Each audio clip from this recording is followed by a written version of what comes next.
جیسا کہ تھمبنیل میں آپ لوگوں نے دیکھا کہ موضوع آج کا یہ ہے کہ بلی کو لات کس نے ماری۔ اس سوال کا جواب جاننے سے پہلے آپ کو میں پوری کہانی سنانا چاہتا ہوں۔ وہ دراصل کہانی اس طرح ہے کہ ایک آفس کا جو باس تھا وہ بہت زیادہ بدمزاج غصہ والا انسان تھا، اور اس کے جو سیکریٹری تھے وہ بھی اسی طرح تھے، یعنی وہ اپنے ذمے بہت سارے کام لے رکھا تھا جس کی وجہ سے اس کے کوئی بھی کام اچھا سے نہیں ہو پاتا تھا۔ باس ایک بار غصے میں اپنے سیکریٹری کو آواز دیا۔ سیکریٹری صاحب دوڑے ہوئے باس کے دفتر میں گئے۔ باس نے کہا کہ کل میں نے آپ کو فون کیا تھا، آپ نے میرا فون ریسیو نہیں کیا، کہاں گئے تھے آپ؟ غصہ کے بولے۔ سیکریٹری نے کہا کہ جناب میں پاس کے دفتر میں کسی کام سے گیا تھا، مجھے افسوس ہے کہ میں نے آپ کا فون سن نہیں سکا۔ باس اس پر غصہ ہو گئے۔ مجھے افسوس ہے، مجھے افسوس ہے، ہر بار ایسے ہی کہتے رہتے ہو، کیا بکواس ہے؟ اس نے کہا جناب آئندہ ایسا نہیں ہوگا، میں معذرت خواہ ہوں۔ سیکریٹری کو اس کے باس نے کچھ کاغذات دیے اور کہا کہ شعبہ محافظ کے نگراں کے پاس ان کو لے کے جائیے اور یہ کاغذ وہاں جمع کر کے فوراً میرے کمرے میں آئیے۔ سیکریٹری جو دن بدن روزانہ کے جھک سے پریشان تھا، غصے کے عالم میں وہاں سے نکلا، شعبہ محافظ کے نگراں کے دفتر میں پہنچا، شعبہ محافظ کے نگراں سے ملاقات کیا اور کہا کہ یہ کاغذات لیجئے اور جلدی سے میرا کام کر دیجئے۔ شعبہ محافظ کے نگراں بھی سیکریٹری کے کام سے واقف تھے اور اس کے انداز سے بھی وہ بخوبی واقف تھے۔ انہوں نے کہا کہ ٹھیک ہے، کر دوں گا، کاغذات کو ترتیب سے رکھ دیجئے، وہاں پہ سائیڈ میں ترتیب سے رکھ دیجئے۔ اب سیکریٹری وہاں کے نگراں پہ برس پڑا، ترتیب ترتیب ترتیب، کیا لگا رکھا ہے آپ نے؟ میرا کام جلدی کیجئے، مجھے یہاں سے کام نمٹ کر فوراً اپنے باس کے آفس میں جانا ہے۔ اب دونوں میں تو میں ہونے لگا۔ کچھ دیر کے بعد دونوں کا غصہ جب ٹھنڈا ہوا تو سیکریٹری وہاں سے نکل کے اپنے دفتر میں چلے گئے۔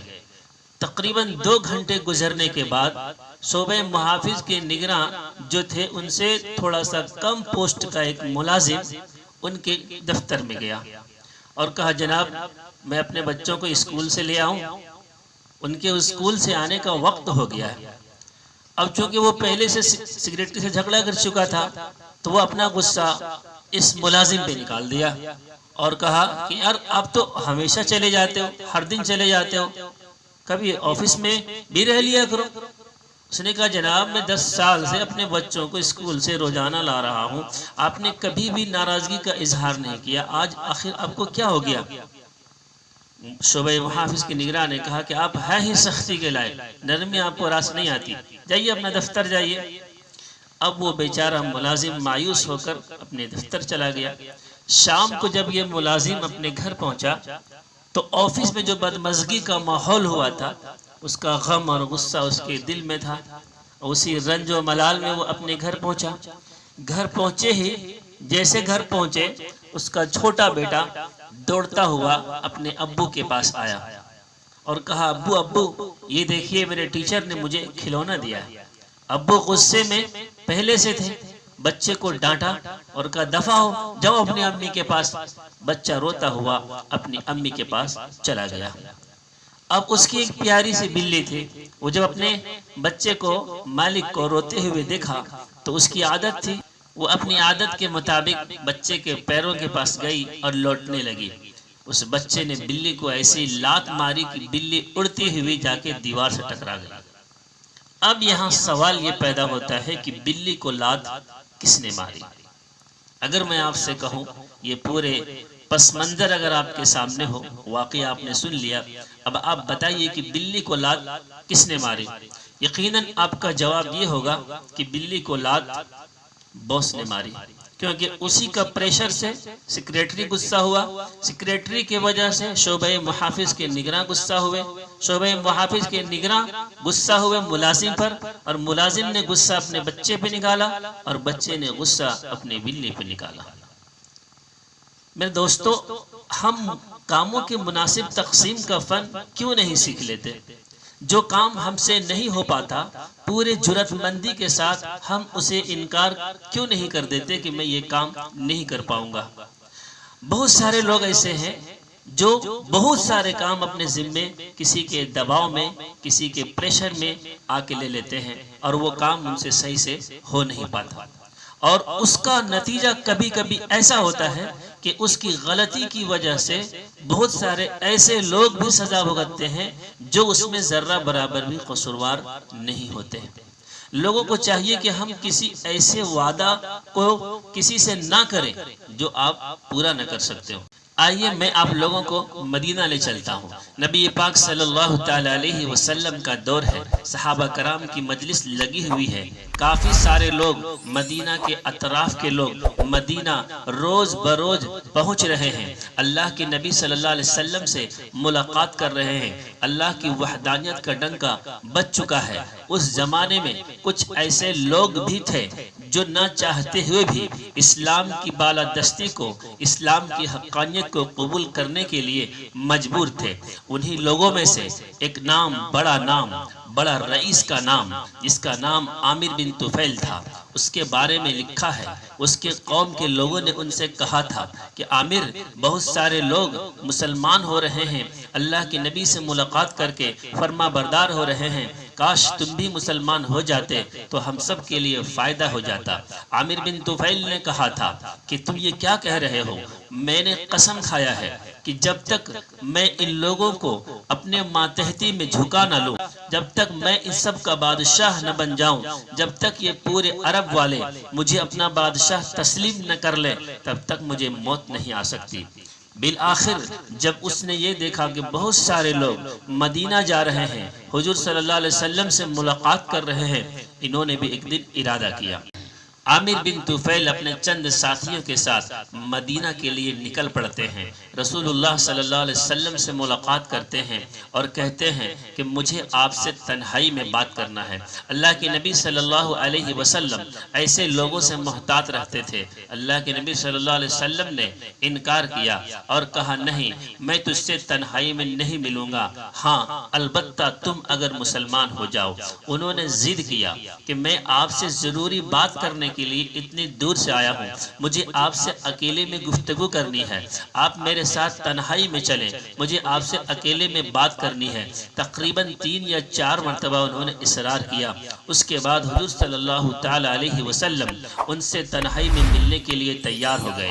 عامر بن طفیل نے جو پہلے سے ہی ایک آدمی کو سیٹ کر رکھا تھا، اپنے ارادے کے ساتھ آیا تھا کہ آج میں نبی پاک صلی اللہ تعالی علیہ وسلم کو کسی بھی طرح تنہائی میں لے کر آؤں گا، میں اسے کوشش کروں گا کہ میں اسے تنہائی میں لے کر آؤں اور میں اس سے بات کروں گا۔ اس کا ایک ساتھی جس کا نام اربد تھا، ان کو وہ سکھا رکھا تھا کہ جب میں حضور سے بات کر رہا ہوں گا تم اچانک پیچھے سے حملہ کر دینا اور قتل کر دینا۔ اللہ کے نبی صلی اللہ تعالی علیہ وسلم جب عامر بن طفیل سے گفتگو کرنے لگے، اربد جب تلوار نکال کر اللہ کے نبی صلی اللہ علیہ وسلم کو قتل کرنا چاہا، اس ارادے سے جب وہ تلوار نکالنے کی کوشش کرنے لگے تو لکھا ہے میرے دوستوں کہ وہ تلوار نکال ہی نہیں پا رہے تھے، اس کے ہاتھ کام کرنا بند کر دیا تھا۔ وہ سامنے عامر بن طفیل اسے دیکھ رہا تھا کہ اربد کو کیا ہو گیا، یہ بالکل جامد اور لکڑی کی طرح کیوں کھڑا ہے، یہ کیوں اپنے کام کو کر نہیں پا رہا ہے، کیوں وہ تلوار نکال نہیں پا رہا ہے۔ بالآخر انہوں نے بات جاری رکھا۔ اللہ کے نبی صلی اللہ تعالی علیہ وسلم نے عامر بن طفیل سے کہا کہ عامر مسلمان ہو جاؤ۔ عامر بن طفیل نے کہا کہ میں مسلمان ہو جاؤں گا تو آپ مجھے کیا دیں گے؟ نبی پاک صلی اللہ علیہ وسلم نے فرمایا کہ تم مسلمان ہو جاؤ تو میں تمہیں کیا دوں گا؟ تمہیں وہی ملے گا جو سب مسلمان کو ملتا ہے، اور تم پر بھی وہی ذمہ داری عائد ہوگی جو ہر مسلمان پر عائد ہوتی ہے۔ اس نے کہا، نہیں، میں مسلمان ہو جاؤں تو کیا آپ مجھے اپنے بعد سردار بنا دیں گے؟ اللہ کے نبی صلی اللہ علیہ وسلم عامر بن طفیل سے کوئی ایسا وعدہ نہیں کرنا چاہ رہے تھے جس وعدہ کے پورا ہونے کا امکان نہ ہو۔ اللہ کے نبی نے صاف انکار کیا اور کہا، نہیں، تم امیر نہیں بن سکتے، تم سردار نہیں بن سکتے، نہ ہی تمہارے قوم کے کوئی لوگ سردار بنے گا۔ اس نے اپنے مطالبے کو تھوڑا اور کم کیا اور کہا ایسا کر لیں کہ آپ شہروں کا سردار بن جائیں اور میں دیہاتوں کا سردار بن جاؤں گا۔ اللہ کے نبی صلی اللہ علیہ وسلم اپنے صاف جواب میں پھر وہی بات کو دہرائے اور کہا کہ آپ امیر نہیں بن سکتے۔ لکھا ہے میرے دوستو، عامر بن طفیل کو اس کے بعد غصہ آ گیا اور غصے کی عالم میں چیختے ہوئے اللہ کے نبی صلی اللہ علیہ وسلم کو دھمکیاں دینے لگا اور کہا کہ میں قسم کھاتا ہوں اللہ کی کہ میں 10,000 جنگجوؤں سے تمہارے شہر کو بھر دوں گا، میں مدینہ کے ہر کھجور میں اپنے اونٹ کو باندھوں گا اور تمہارے شہر کو تباہ و برباد کر دوں گا۔ یہ دھمکیاں دیتا ہوا غصے سے وہ مسجد سے باہر نکل گیا۔ اللہ کے نبی صلی اللہ تعالی علیہ وسلم نے جب عامر کو اس حال سے باہر نکلتے ہوئے دیکھا، اللہ رب العالمین کے طرف، آسمان کے طرف نگاہ آپ نے کیا اور کہا یا اللہ مجھے عامر کی طرف سے بے فکر کر دے۔ عامر بن طفیل غصے کی عالم میں اپنے ساتھیوں کو لیے اپنے علاقے کی طرف روانہ ہو گیا۔ اپنے اطراف میں جب پہنچا، رات ہو گئی تھی، وہ تھک چکا تھا، اسے آرام کے لیے ایک جگہ کی تلاش تھی۔ ادھر ادھر تلاش کرنے کے بعد اسے ایک خیمہ نظر آیا، اس خیمے کے اندر وہ چلا گیا اور وہاں جا کے وہ سو گیا۔ وہ خیمہ ایک فاحشہ عورت کی تھی۔ یہ مشہور تھا کہ جو بھی اس خیمے کے قریب جاتا، اس میں رات گزارتا، لوگ اسے فاسق اور فاجر سمجھتے تھے۔ چونکہ عامر بن طفیل کو کوئی اور جگہ نہ مل سکی تھی، یہ اپنے سفر کے تھکان کو دور کرنے کے لیے ضروری سمجھا کہ کسی خیمے میں گھس جائے اور وہ اسی لیے اس خیمے میں گھس کے سو گیا۔ میرے دوستو اس کے بعد کیا ہوا؟ لکھا ہے کہ جب عامر سو کے اٹھا تو اپنے گردن پر ایک گلٹی محسوس کیا، اس کے گردن پر ایک گلٹی ہو گئی تھی، اور ایسی گلٹی عام طور پر اونٹوں کے گردن پہ ہوا کرتی تھی، اور جیسے ہی اونٹ کے گردن پہ یہ گلٹی ہوتی تھی تو وہ اونٹ فوراً مر جاتا تھا۔ یہ دیکھ کر عامر گھبرا گیا، پریشان ہو گیا اور کہا کہ اونٹ کے گلٹی جیسے گردن میں میری ایک گلٹی اور فاحشہ کے گھر میں موت، یہ جملہ وہ بار بار اپنے زبان سے دہرانے لگا اور وہ یہ سوچ کر گھبرانے لگا کہ میری موت ایسی موت، ذلت والی موت۔ عامر یہ سوچ رہا تھا کہ میں میدان جنگ میں جنگجوؤں کی طرح مروں گا، لیکن یہ کیا، یہاں تو ذلت والی موت، فاحشہ کے گھر میں حیوانوں والی موت مر رہا تھا۔ یہ سوچ کر عامر گھبرا گیا، درد سے چلا رہا تھا۔ وہ باہر اپنے ساتھیوں کو آواز دیا، کہا کہ میرے گھوڑے لے کے آؤ۔ جب اس کے گھوڑے لائے گئے، اپنے گھوڑے پہ ایک ہی چھلانگ میں بیٹھا، اس کے ایک داہنے ہاتھ میں نیزہ تھا، گھوڑا چکر کھانے لگا، گھومنے لگا۔ عامر بن طفیل درد سے پریشان اسی جملے کو دہرا رہا تھا۔ بالآخر یہ ہوا کہ موت نے عامر کو مہلت نہ دی اور اسی وقت وہ جہنم واصل ہو گیا۔ اس کے ساتھی اربد جب اپنے مقام پہ پہنچے، اس کے ساتھیوں نے کہا کیا ہوا؟ تو اس نے کہا کیا بتاؤں، حالات سنانے کے اس قابل نہیں ہے۔ اللہ کے نبی صلی اللہ علیہ وسلم کے بارے میں بتایا کہ اس نے مجھے ایک ایسی شے کی بندگی کی دعوت دی کہ میں بتا نہیں سکتا، کاش میرے پاس آج وہ ہوتے، تیر سے میں اسے ہلاک کر دیتا۔ اس کے بارے میں بھی لکھا ہے کہ کچھ دنوں بعد وہ اپنے اونٹ کو بیچنے کے لیے باہر گیا، اس کے اونٹ پہ بجلی گری اور اس کی وجہ سے وہ اربد بھی مر گیا، اونٹ بھی جل کر راکھ ہو گیا۔ یہ پورے واقعہ میں میرے دوستوں، میرے موضوع کے متعلق آپ کے حوالے سے مطلب کی چیز کیا ہے؟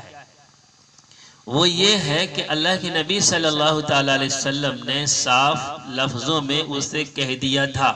اس سے ایک یہ سبق ملتا ہے کہ آپ کبھی کسی سے ایسا وعدہ نہ کریں جو آپ پورا نہ کر سکتے ہوں، جس کے بارے میں آپ کو لگ رہا ہو کہ میں یہ کام نہیں کر سکوں گا یا آپ کے بس میں نہیں ہو، تو آپ اس کام کو پورا ہونے کا وعدہ کسی سے کبھی نہ کریں۔ اگر کوئی کام کرانے کے لیے آپ کے پاس آتا ہے، مان لیا جائے کہ آپ کسی عہدے پہ ہو اور کوئی آدمی آتا ہے اور کہتا ہے کہ مجھے میرے بھائی کے لیے جاب کی تلاش ہے، ملازمت کی تلاش ہے، آپ ایسا کریں، آپ عہدے پہ ہیں اور بڑے عہدے پہ ہیں، میرے بھائی کے لیے کوئی ملازمت دیکھ لیں، ریکویسٹ کرتا ہے، تو آپ کیا کریں گے؟ اسے صاف انکار کر دیں گے جیسا کہ میں کہہ رہا ہوں؟ جی ہاں، لیکن انکار کرنے کا جو طریقہ، جو انداز ہے، وہ انداز بھی آپ کا بہتر ہونا چاہیے۔ یہ نہیں کہ آپ اسے ڈانٹ کے بھگا دیں، صاف لفظوں میں کہہ دیں میں نہیں کر سکتا، بلکہ انداز اس طرح اختیار کریں، آپ اسے یہ کہیں کہ دیکھیں آپ کا بھائی جتنا آپ کو پیارا ہے میں بھی اسے اتنا ہی پیار کرتا ہوں، بالکل میرے بھائی کی طرح ہے، لیکن اس وقت میں اس کی مدد نہیں کر سکتا، میں معذور ہوں، میری معذرت قبول کریں، میں اللہ سے دعا کرتا ہوں اللہ جلد از جلد تمہارے بھائی کے مسئلے کو حل کرے۔ اور یہ بات کہتے ہوئے اپنی زبان پہ اپنی لطیف مسکراہٹ کو رکھے اپنے چہرے پہ، تو دیکھیں گے سامنے والے کو ایسا لگے گا کہ یہ آدمی واقعی میرے چاہنے والے ہیں۔ تو میرے دوستو اس پورے واقعے کو سنانے کا ماحصل یہی ہے کہ آدمی کو چاہیے کہ آپ ایسے کام کے ذمہ داری نہ لیں جو کام آپ سے نہ ہو رہا ہو۔